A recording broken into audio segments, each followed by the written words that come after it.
حضور پاک صلی اللہ علیہ وسلم کے بعد ایک صحابی تشریف لاتے ہیں، وہ آتے ہیں، یا رسول اللہ مجھ سے گناہ ہو گیا ہے، میں اس کی تلافی چاہتا ہوں، کیسے ہوگی؟ تو کیا کروں؟ میں توبہ کرو، تیری ماں زندہ ہے؟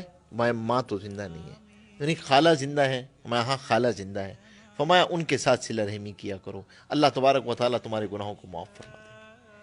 اللہ نے روزی کی برکت کو اس سے جوڑا ہوا ہے، عمر کی برکت کو اس سے جوڑا ہوا ہے۔ عمر میں برکت چاہتے ہو، صلہ رحمی کرو۔ فرمایا کہ مال کے اندر برکت چاہتے ہو تو رشتہ داروں پہ خرچ کیا کرو، کیونکہ تمہیں نہیں پتا تمہیں جو روزی دی جاتی ہے وہ ان کمزور اور ضعیفوں کی وجہ سے دی جاتی ہے جو تمہارے زیر کفالت ہیں، تمہاری سکلز پہ نہیں مل رہی ہوتی کہ جی بڑی میری سکلز تھیں، مجھے اس لیے انکریمنٹ مل گیا، مجھے اس لیے بونس مل گیا، اب میں نے یہ کر لیا کاروبار۔ نہیں نہیں نہیں نہیں، کائنات کا رزاق کا روزی دینے کا نظام بالکل الگ ہے۔ وہ کہتا ہے حفاظت چاہتے ہو تو اس کا ایک ہی پریمیم ہے، صدقہ کیا کرو۔ صدقہ دو گے مال محفوظ ہو جائے گا۔ عجیب معاملہ ہے، دونوں چیزوں میں مال جاتا ہوا نظر آتا ہے، اللہ کہتے ہیں مال آئے گا اسی سے۔ صدقے میں بھی مال جاتا ہوا نظر آ رہا ہے، رشتہ داروں پہ خرچ کر رہے ہیں، مال جاتا ہوا، اللہ کہہ رہے ہیں برکت چاہتے ہو رشتہ داروں پہ خرچ کرو، برکت چاہتے ہو رشتہ داروں پہ خرچ کرو، عمر میں برکت چاہتے ہو صلہ رحمی کرو، مصیبت سے بچنا چاہتے ہو صلہ رحمی کرو، بری موت سے بچنا چاہتے ہو صلہ رحمی کرو۔ کیوں؟ کیونکہ اور اسی طرح گناہ کے اعتبار سے بھی اتنا ہی سخت ہے۔ ہمارے دو گناہ حدیث میں آتا ہے ایسے ہیں، ایک صلہ رحمی اور ایک امیر کی بغاوت، کہ دونوں کی سزا دنیا میں مرنے سے پہلے پہلے مل جاتی ہے۔ آپ نے بسیار مرتبہ دیکھا ہوگا آدمی ماں باپ کی نافرمانی کرے، اللہ مرنے سے پہلے پہلے اس کو آنکھوں کے سامنے دکھا دیتے ہیں۔ موت نہیں آتی ہے جب تک وہ نافرمانی اپنی آنکھوں سے نہیں دیکھ لیتا ہے۔ صلہ رحمی کے باب میں یاد رکھیے گا، ہم سے کہاں شیطان اس باب میں کہاں کہاں سے داخل ہوتا ہے، ہمیں اس سے روکتا کیسے کیسے۔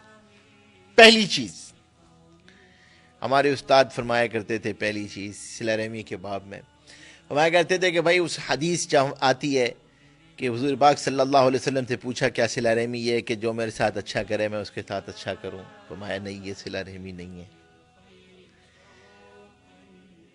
جو تمہارے ساتھ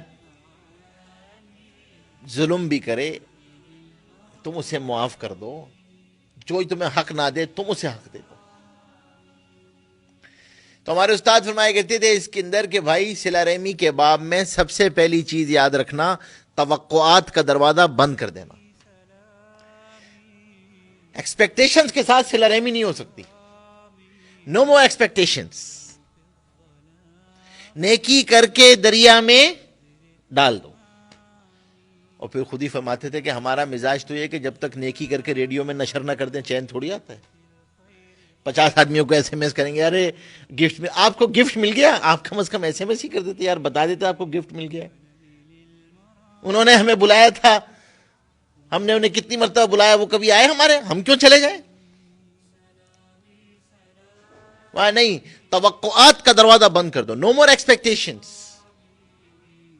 پہلی چیز۔ دوسری، اس باب کے اندر جو سب سے اہم چیز ہے، ہم اس بات کا خیال رکھیں کہ لوگوں کے عیبوں کو تلاش نہ کریں، لوگوں کے عیبوں کو تلاش نہ کریں۔ اور عیب سے بھی پہلے اس باب میں جو شیطان داخل ہوتا ہے یاد رکھیے گا، اللہ اکبر، کیونکہ یہ جس دن اس کی ایک اینٹ ہلتی ہے اس صلہ رحمی کی دیوار کی، یہ معاشرے کی وہ اینٹ ہے جو سرکتی ہے نا تو پورا معاشرہ سرکتا ہے۔ اس لیے شیطان کی سب سے زیادہ طاقت اگر کسی جگہ پہ لگتی ہے تو اس خاندان کو توڑنے پہ لگتی ہے، کہ اگر یہ بکھرتا ہے شیرازہ تو معاشرے کو شیرازہ بکھرنے میں اسے کوئی محنت نہیں کرنی پڑتی، وہ خود بکھر جاتا ہے۔ سب سے زیادہ طاقت، دوسرا راستہ جہاں سے وہ داخل ہوتا ہے، پہلی توقعات پیدا کرتا ہے، ایکسپیکٹیشنز۔ دوسرا یہ کہ بدگمانی کے راستے سے آتا ہے۔ Non verbal communication. اس لیے اللہ اکبر، ہمارے استاد تھے وہ فرمایا کرتے تھے کہ بھائی صلہ رحمی کے باب میں اظہار محبت شرط ہے. یہاں چیزیں خاموشی سے نہیں ہوتی ہیں. صلہ رحمی کے باب میں ورنہ شیطان داخل ہو جاتا ہے. آپ خود سوچیں، حضور پاک صلی اللہ علیہ وسلم تشریف لا رہے ہیں، اما جان سے آتے ہیں، ایک صحابی سامنے سے آتے ہیں اور حضور پاک ہم دور سے فرماتے ہیں تمہاری ماں میرے ساتھ ہے. یا رسول اللہ، ہم آپ کے بارے میں غلط سوچ بھی نہیں سکتے. ماں نہیں، شیطان انسان کے جسم میں ایسے چلتا ہے جیسے خون گردش کرتا ہے. اگر نبی کے بارے میں کوئی خیال آ جاتا تمہارا تو ایمان ضائع ہو جاتا.